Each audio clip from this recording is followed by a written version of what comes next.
За. Өвөр Монголын ардын нам байгуулсны 100 жилийн ой баярыг та бүхэнд хүргье. Өвөр Монгол угаасаа Монгол үндэстний нэг хэсэг хятадын коммунист намын дарал дор олон жил совж шаналж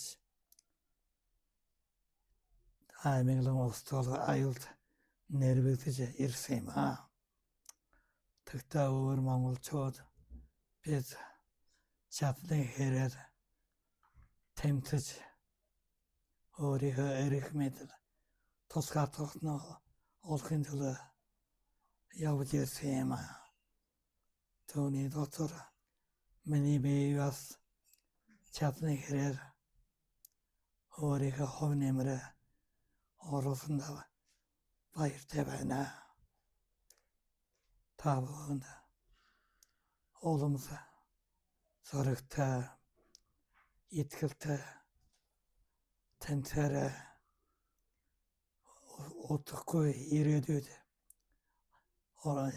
ертөнцийн Есүсийн ивэл дор өвөр Монгол гартаагүй тусгаар тогтно эрхчлээтэй улс байгуулж чадна.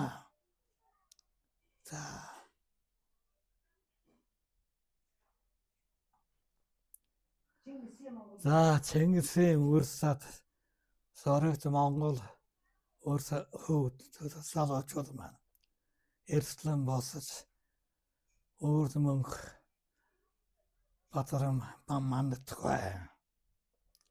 Өвөр Монгол ардын нам цаашаад улам хүчтэй улам зоригтой таньсан бадарцгүй.